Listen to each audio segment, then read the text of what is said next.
So as you guys know, I'm a big fan of the Blue Lock manga, but another thing I'm a big fan of is also football, like real life football. So today I've been usually posting on my, community posts and stuff about what's happening in the UCL, what's actually happening in the world of football, because I've been invested lately, guys. I'm going to be honest.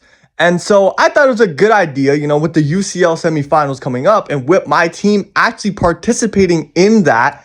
I thought it'd be a good idea to show you guys my predictions for what I think will happen in the UCL semifinals. So if you guys like this type of content, please remember to hit that like and subscribe. If this video gets enough engagement or traction, I might make more. But yeah, man, let's get right into this. Now, a little off topic, but did you guys watch that game yesterday? Oh my goodness. Guys, that El Clasico yesterday blew my mind. Like, I felt like I was sitting on a razor chair the entire goddamn day because, bro, that 120 minutes felt like I was playing it. Felt like I was there playing that shit. And after the game, I was literally mentally exhausted. But yeah, enough about that. Let's get back to the Champions League. Guys, the first game I want to talk about is PSG versus Arsenal. Now, if you watch football, you know these two teams. PSG, they've been playing great in the UCL lately. You know what I'm saying? They've been playing amazing attacking football, free-flowing, whole bunch of attackers, left, right, center, Dembele, Doué, Barcola, Kvara. They have a great midfield. They have great fullbacks. Bro, PSG is just a stacked team. I'm not going to lie. And then we go to Arsenal, a team that I think a lot of people really counted out before the Madrid tie. After they played Madrid, who, mind you, I don't think Madrid are that good. I'm going to be so honest. I don't think Madrid are really that good at all. So Arsenal beating Madrid shouldn't be propping them up a lot. But I look at the way they beat Madrid. They absolutely dominated Madrid. Like how Barcelona dominated Madrid previously in the season.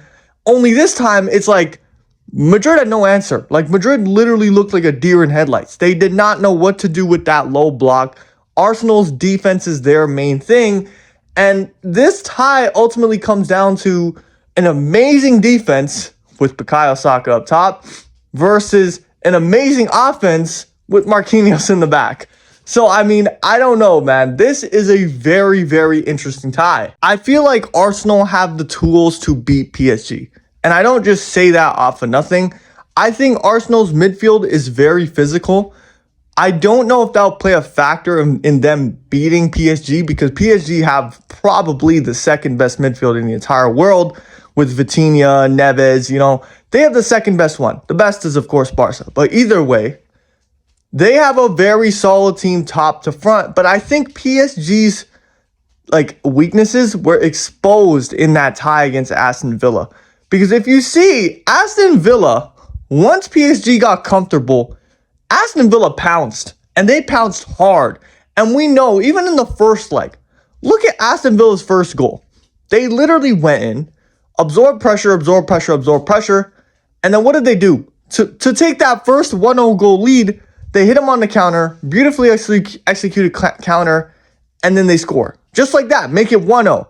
And with a team like Arsenal, if you're PSG, you don't want to concede a goal like that because Arsenal's a very good team, way better than Aston Villa at just straight absorbing pressure and defending. You've seen what they did to Madrid's front three. Granted, they aren't so good, but it's widely regarded that Arsenal is a top 2, top 3 best defensive team in the entire world. And yeah, I get it. Yeah, Gabriel's out. But at the same time, bro, the way Arsenal defends, it's like a rock solid wall. You got Lewis Skelly and Timber on the fullbacks. It's just crazy. And then you have Bukayo Saka on the counter. So I really think Arsenal have the weapons to hurt PSG. But the same, I think, can also kind of be said about Arsenal. Remember, yes, Arsenal was able to lock up a team like Madrid with Rodrigo, Mbappe, Vinny Jr., Jude Bellingham, all these amazing players, right? But when you look at it, this team isn't as scary as it's supposed to be. On paper, it looks like, damn, this is amazing from Arsenal. But you have to remember, Barcelona, even with their leaky defense, only allowed 2 goals, right? Besides yesterday. they only allowed 2 goals against that team. Only 2 throughout 2 whole games. So I think what that tells me is more about just the fact that Madrid is shit rather than Arsenal being really good. Now, I don't deny Arsenal has an amazing defense, but I still feel like in the Champions League, they haven't been tested. Like, who did they really play? They beat PSV, who, guys, let's be serious. PSV is no PSG. Then they beat Madrid.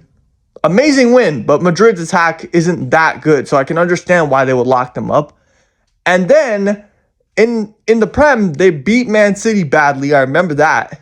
And so Man City also wasn't that good this year. So all the teams that I think they played against, you could say that their attacks weren't that good. Like, all the teams that they locked up and shit, like, their attacks weren't as good as PSG's. And when you look at PSG, bro, they have possibly the best attack in the world. Like, how the hell is Arsenal going to stop Kvara, Dembele, who's kind of slowed down in form, but I think he'll pick it up, and Doué, who's been playing absolutely amazing recently? Like, bro, they have weapons.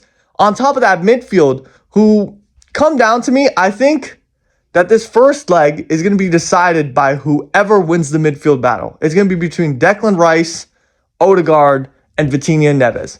That's what it's going to be, because whoever can control the middle of the game is going to be the one that mounts more attacks.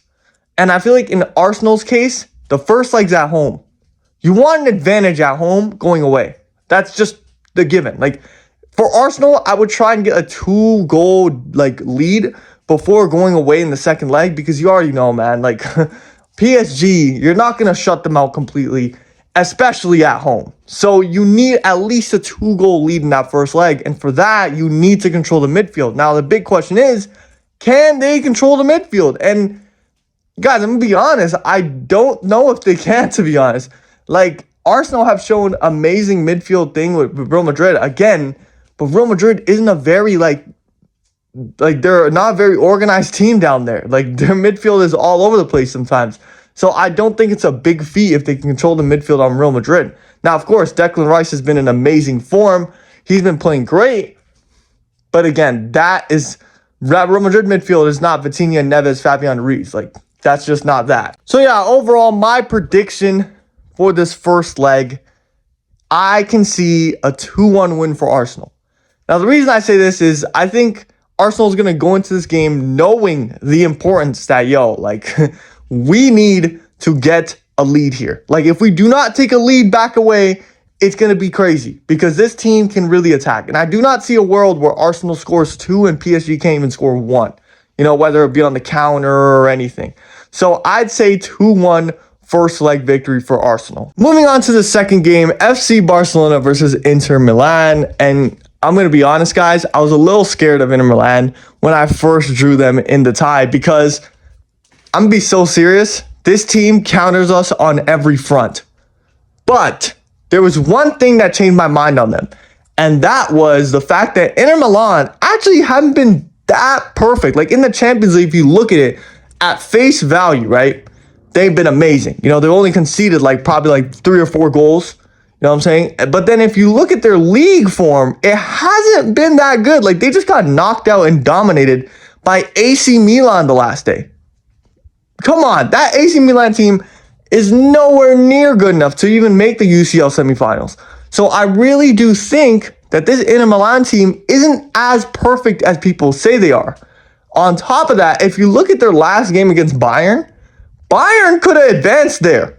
It wasn't like their defense was completely stopping them and Bayern couldn't do anything. It was more so Bayern was just not finishing. If they finished their chances there, and I know that's a big if, but if they finish their chances there, we're playing Bayern right now, not Inter. So my whole thing with that is I feel like if you give Yamal, if you give Rafinha, if you give Ferran Torres, Lewandowski, Olmo, those same opportunities, are they going to put them away? And my answer to that, I think, is yes. I think if they can do that, they give us those same chances they give Bayern, those same chances they give AC Milan, I feel like Barca will go through. That being said, Barca itself are not a very perfect team, because we too have our own flaws, and that being our back line. Currently, we have Gerard Martin in our back line, and that guy he's got to be the biggest sellout I've ever seen. Whenever he's in that back line, I'm automatically confirmed that the other team is going to attack him and relentlessly attack him. We've seen it against Dortmund. We've seen it every single La Liga match he plays. Every single attack goes down his side. And the reason why that is because, bro, Gerard Martin he just doesn't have the facilities to, stop these big offensive players. And on top of that, he cannot go forward. He's not like Balde, where Balde completely, when we had Balde, Rafinha would invert inwards and sort of play like a second left forward type shit, right? And then while he's doing that, we would maintain our width by shifting to like kind of like a back three and then having Balde play all the way on the left, like all the way on that whole left flank, occupying that whole left flank. And it works so well because Balde, he's basically a left winger and a left back in one position. That's basically him. You know what I'm saying? If he really wanted to, he could play left wing, but he's amazing at left back. So missing him for this tie is going to be very, very costly because I feel like Rafinha, if his normal form is like 8 out of 10, without Balde, he kind of goes to like a 6.5. Like he's not that effective without Balde, and the only thing you can really use him for is a runner in behind. Like he's only really there for Jamal to give those back post crosses. And if Balde's not there, like it's like Rafinha kind of gets very neutralized. Like he gets very nerfed. So yeah, I think the key to winning this for Barcelona would be Balde. And on top of that, we need our stars to have amazing games. On paper, I think we have a better team than Inter Milan. We also perform better than them recently. If we look at the recent forms, we've been playing better than them. I think we're high on confidence.